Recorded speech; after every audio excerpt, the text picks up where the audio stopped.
좋은 아침입니다. 아침의 하나 뉴스 종합 비타민 아침의 매일경제 김은미입니다. 오늘의 일면 같이 들어가 보실까요? 매일경제입니다. 태영 끝까지 버티기 워크아웃 무산 위기라는 게 오늘 매일경제 일면 기사입니다. 태영건설 업계심 6위인 태영건설 워크아웃을 신청을 했죠. 근데 이 신청을 받아줄 것이냐 말 것이냐가 오는 11일 결정이 됩니다. 그런데 처음에 태영에서 내놨던 이 안에 대해서 이거는 남의 뼈를 깎는 자구안 아니냐라는 얘기가 나왔습니다. 굉장히 강도 높은 압박이 지금 들어간 건데요.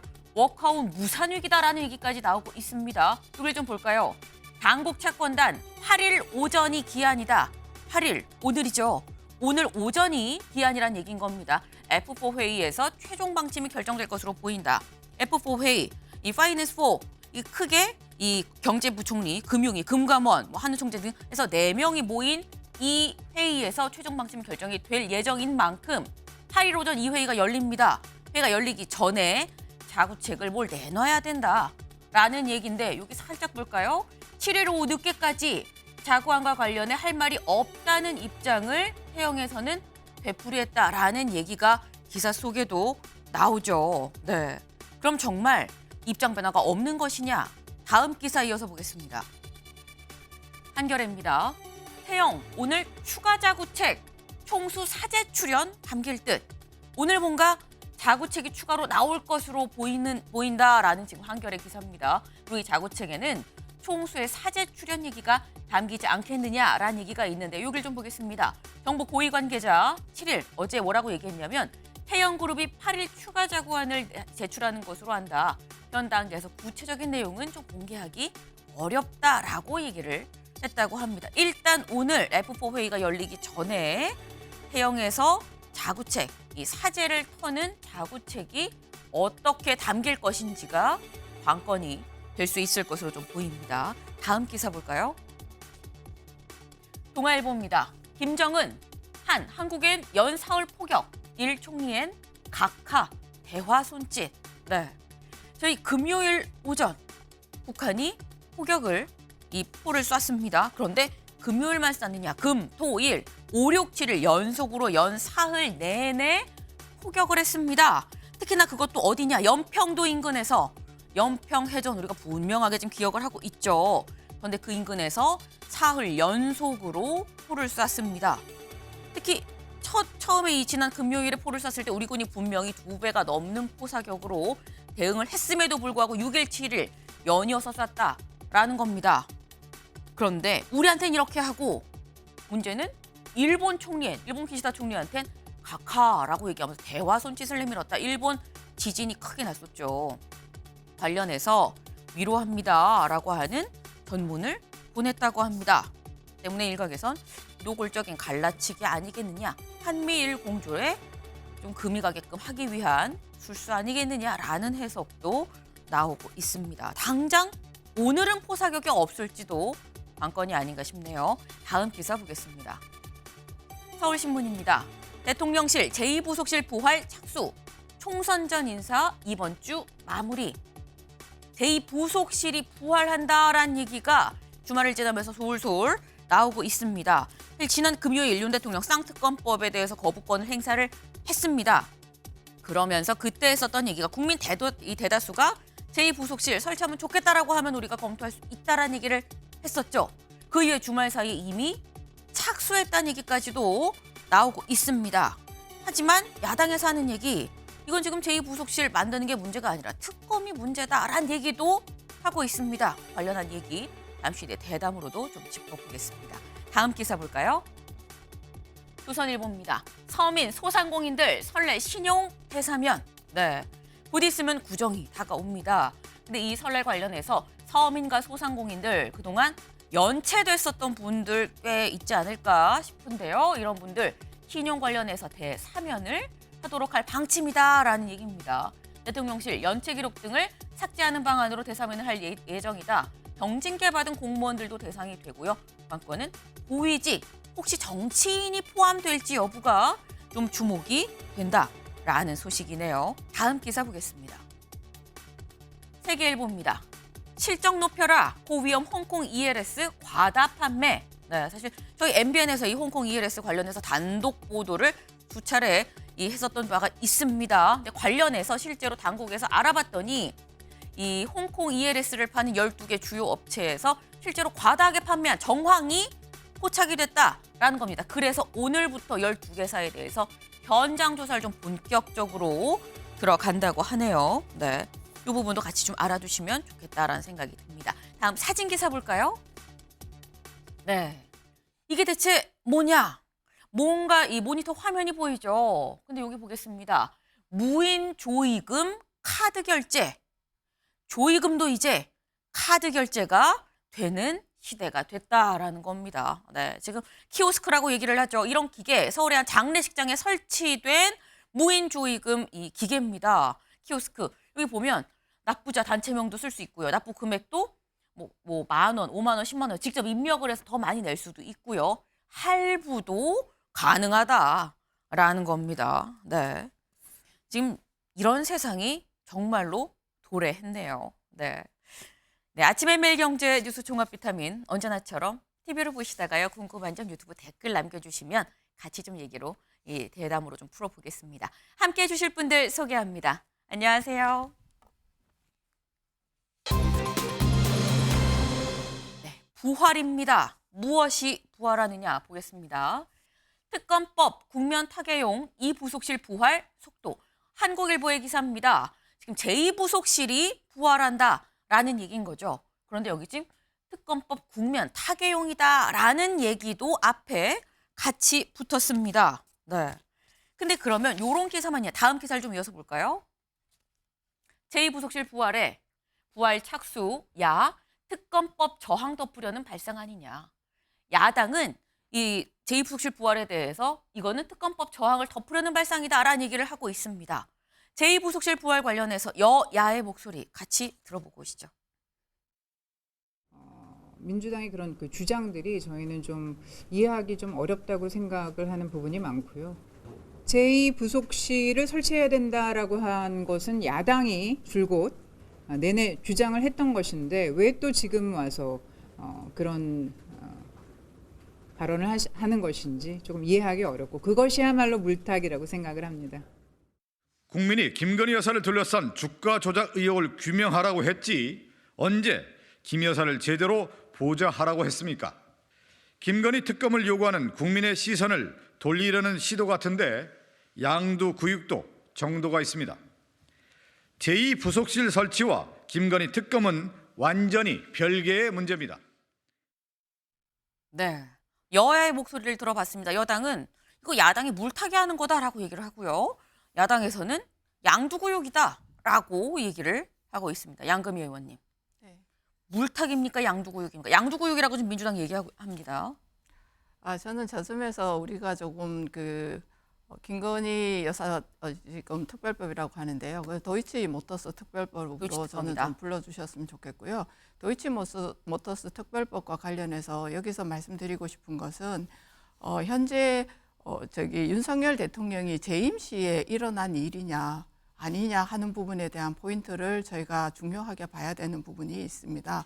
그리고 이 도이치모터스와 관련되어지는 주가 조작은 대통령과 결혼 전에 일어났던 일이고 또 지난 정부 문재인 정부에서 정말 탈탈 털다시피 2년 가까이 수사가 이루어졌던 일입니다. 추미애 장관과 박범계 장관을 법무부 장관으로 두고 식물검찰총장이라고 불려졌던 윤석열 총장의 하에서 이루어졌음에도 불구하고 사실은 기소조차 못한 일입니다. 그런데 여기서 대통령실에서도 그렇게 얘기를 한 것처럼 이번에 도이치모터스 특별법과 관련해서 우리가 이 제2부속실을 설치하는 것은 아니다라고 분명히 선을 긋고 있고요. 네. 이 부분에 대해서 제2부속실을 설치하는 문제는 민주당에서 계속 우리 대변인도 말씀하셨지만 주장해 왔었던 일이고 그리고 그에 대해서 지금까지 대통령실 내에서 여사님을 보좌하는 조직들이 사실은 운영이 되고 있었습니다. 그 조직들을 좀 분리해내서 좀 더 강화를 하겠다 이런 의미를 가지고 있고요. 그것뿐만 아니라 이번에 대통령실과 관련되어져 있는 편제가 많이 지금 달라지고 있지 않습니까? 다시 말하면 경제 안보실과 같은 것들도 새로 생기는 거 그런 일 등이 함께 이루어진다라고 하는 건데 그 부분들은 다 빠지고 이 부분만 강조되고 있다는 점은 좀 유감스럽습니다. 네. 신현영 의원님. 지금 우리가 제2부속실을 특검 때문에 하는 게 아니다라는 취지로 지금 말씀을 하셨거든요. 예, 뭐 제2부속실 이야기가 왜 하필 이제야 나오는 건지 하려면 진작했어야죠. 저희가 21년, 22년 계속 얘기했었습니다. 제가 대변인 때도 그런 논평이 나온 시기가 있었는데요. 그때는 아무런 반응이 없다가 왜 하필 김건희 리스크가 부각되고 김건희 특별법이 지금 국민의 여러 필요하다는 여론에 반영이 되고 있는 상황에서 오히려 그 특별법에 대한 얘기보다는 그런 특검법에 대한 얘기보다는 이 부속실 얘기로 이슈를 전환하려는 그런 물타기 아니냐라는 오히려 그런 생각이 드는 부분이고요. 실제로 여러 가지 김건희 여사에 대한 리스크가 있었습니다. 뭐 대선 후보 당시에도 주가 조작의 문제, 뭐 양평 고속도로는 그 이후에 나왔지만 지금 보면은 디올백까지도 그런 이슈가 되면서 계속해서 리스크를 키우고 있는 거 아닙니까? 근데 대선 때는 어땠습니까? 조용한 내조한다 그러고 실제로는 그러지 않은 행보를 광폭 행보를 했기 때문에 국민의 분노와 함께 이제는 문제를 해결하고 가야 된다는 그런 여론들이 상당히 있다라는 겁니다. 이런 부분에 있어서 오히려 이 특검법을 수용할 것이냐 그리고 철저하게 조사할 것이냐 이런 부분에 대해서 국민의힘이 명확한 입장을 보이고 윤 대통령도 사과할 건 사과하고 인정할 건 인정해야 되는데 오히려 무조건 반사하고 수용하지 않는 이런 안하무인격 모습을 보면서 오히려 국민들께서 분노를 자아내고 지지도를 오히려 떨어뜨리는 그런 효과를 나타낼 것 같다라는 생각이 들기 때문에 이제는 윤 정부의 신뢰를 더 무너지지 않기 위해서는 꼭 정리를 하고 가야 된다. 그리고 아까 말씀하신 것처럼 뭐 결혼 전에 한 것이다. 그리고 털만큼 털었다고 하시는데 네. 이미 많은 정황이 나왔습니다. 카톡에서의 그런 주가 조작에 대한 내용도 있었고요. 실제로 그렇지만 그때 정말 혐의가 없었으면 무혐의하고 가면 되는 거 아닙니까? 그러지 못하고 지금까지 질질 끌고 오면서 해결하지 못했던 정부 여당에 대한 그런 책임론이 더 커질 우려가 있다는 생각이 듭니다. 네. 지금 여야 두 분도 지금 말씀을 하셨습니다만 사실 오늘 큰 틀은 같은 얘기긴 합니다. 제2부속실과 특검법은 서로 별개의 문제다라는 얘기를 두 분 다 말씀을 하시는데 하지만 결이 굉장히 달라요. 네. 특검법과 제2부속실은 좀 다른 문제다라고 말씀하시지만 한쪽은 물타기다, 한쪽은 양도구역이다라는 입장차가 분명한 상황입니다. 그런데 지금 제2부속실 얘기만 나오느냐? 그건 아니죠. 오늘 관련 만평이 하나 있었습니다. 만평 같이 볼까요? 네, 이겁니다. 특검 찬성 여론이 불도저처럼 쫙 밀고 오죠. 그런데 이 앞에 제2부속실이라고 쓰여있는 모인사, 네, 제2부속실이 맡고 있고요. 또 한쪽은 특별감찰관이 같이 이 불도저를 몸으로 맡고 있는 모습입니다. 그러면서 특별감찰관이 하는 얘기, 나까지 나서야 돼 라는 얘기를 하고 있습니다. 김광삼 변호사님. 네. 이건 어떤 게 맞다 틀리다를 여쭤보는 게 아니라 전망을 여쭤볼게요. 특별감찰관 나설 것이라고 보십니까? 어떻게 보십니까? 근데 저 부분에 대해서 이제 제2부속실에 대해서는 뭐 하겠다는 취지는 명확히 얘기하는데 네. 특별감찰관은 아마 검토 정도 되고 있는 것 같아요. 그런데 사실 이제 특별감찰관제도가 이제 박근혜 전 대통령 때 처음 생겼거든요. 그때 임명을 했는데 이제 문재인 정부 때 문재인 전 대통령 때는 특별감찰관이 임명이 안 돼서 네. 그때 많이 논란이 있었죠. 왜 임명을 하지 않느냐. 그래서 사실 이제 내부에서 어떤 그때는 이제 청와대고요. 지금 용산 또 특히 대통령 가족과 관련된 부분에 있어서 어떤 부패 비리 이게 가장 중요한 게 특별감찰관의 임무거든요. 그런데 문재인 전 대통령 때도 그렇고 왜 임명하지 않는지 저는 좀 이해가 가지 않아요. 네. 그걸 임명하지 않는다는 것 자체는 뭔가 비리를 감추려고 하는 의도가 있지 않느냐 이제 그런 생각이 들 수밖에 없거든요. 그래서 저건 당연히 법에 규정이 되어 있기 때문에 임명하는 건 맞다고 보는데 임명이 될 전망이다. 네. 그런데 사실 일단 뭐 대통령실에서는 여야 추천을 오면 임명하겠다고 그러는데 네. 지금 야당 입장에서는 저거 자체가 지금 특검을 무력화시켜서 국면 전환용이 아니냐 그렇게 또 비판하고 있잖아요. 네. 근데 서로 좀 모순되는 게 있죠. 왜냐하면 제2부속실에 대해서는 민주당이 계속적으로 주장을 했고 또 특별감찰관 임명하라는 것도 민주당이 주장을 한 거예요. 그런데 이거에 대해서 굉장히 폄하하는 이유는 특검에 대한 돌파구를 삼으려는 게 아니냐. 그러니까 실제로 자신들이 주장했던 것을 또 이거에 대해서 또 협조하지 않겠다는 또 취지거든요.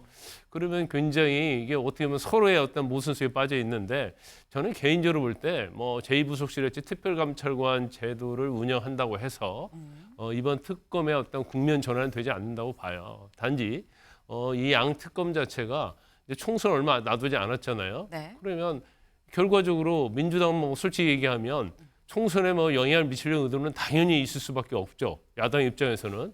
그렇지만 이걸 내버려 두면 국민의힘 쪽에서는 엄청나게 부담이 있는 거예요. 네. 이제 그렇기 때문에 서로 거부하고 밀어붙이고 이제 그런 모양새가 된다고 보는데 뭐 저는 개인적으로 볼 때 총선 전에는 하기 어렵다 이렇게 봅니다. 그리고 이제 김건희 여사에 대한 특검 자체는 시간의 문제지. 저는 뭐 특검에도 나올 것은 없다고 생각하지만 언젠가는 한번 털고 나갈 그러한 문제가 있다 이렇게 봅니다. 그래서 이제 타이밍이라는 건데 이제 총선 때문에 서로 이제 타이밍에 대해서는 서로 의견이 전혀 다른 거죠. 네. 일단 특별감찰관은 여야 합의로 추천을 하면 대통령실도 받는다고 하긴 했지만 총선 전에는 쉽지 않을 것 같다라 말씀하셨는데 그럼 주원규 의원님. 말씀처럼 지금 김광삼 변호사님께서는 여야 합의로 해야 되는데 야당 입장에서는 약간 좀 애매한 측면이 있다. 감찰관 만드는 게 맞긴 맞는데 이걸로 특검이 또 가려질까 봐 우려되는 부분이 있다. 민주당 입장에서는 여야 합의로 추천을 할까요? 안 할까요? 근데 전망을 해본다면은 아마 특별감찰관 제도는 합의를 하는 게 바람직할 거라고 생각을 합니다. 지금 왜 그러냐면은 문재인 정부 때 공수처를 이제 출범시켜서 사실은 그 공백을 메우려고 했었지만 지금 사실상 공수처가 유명무실해진 상태에서는 특별감찰관 제도가 좀 합리적인 부분이 아니겠는가. 그게 아마 중지를 모을 수 있을 것 같고요. 하지만 그와 별개로 제2부속실이나 특별감찰관을 출범하려고 했을 때에는 일단은 대통령실에서 사과나 유감이 나왔어야 돼요. 왜냐하면 영부인 없는 청와대를 공언하고 나오셨는데 결국 여러 잡음과 차질로 인해서 그게 이루어지지 못했다는 걸 반증하는 것이기 때문에 그 부분에 대한 아쉬움을 피력을 하고요. 그리고 특검에 대한 논쟁을 제대로 우리가 국민들에게 소상히 알리시려면 윤 대통령께서 신년 기자회견이라든지 그런 부분을 통해서 특검에 대해서 왜 거부권을 행사하신지에 대해서 소상히 직접 밝히시는 게 더 필요하다고 생각합니다. 그렇기 때문에 이 두 가지 사안은 좀 분리해서 봐야 될 것이고요. 민주당도 이렇게 제2부속실과 특별감찰관 출범이 특검을 막기 위한 국면 전환만이 아니다라는 그런 의지를 가지고 임하는 것도 필요하다고 생각합니다. 네. 지금 일단 제2부속실 여기에 연이어서 특별감찰관도 필요하다. 하지만 이걸 만든다고 할 때는 앞서서 대선 공약으로 만들지 않겠다라고 얘기한 얘기를 번복하게 되는 그 이유에 대해서도 분명히 윤 대통령이 직접 얘기를 할 필요가 있다라는 점도 같이 좀 지적을 해 주셨습니다.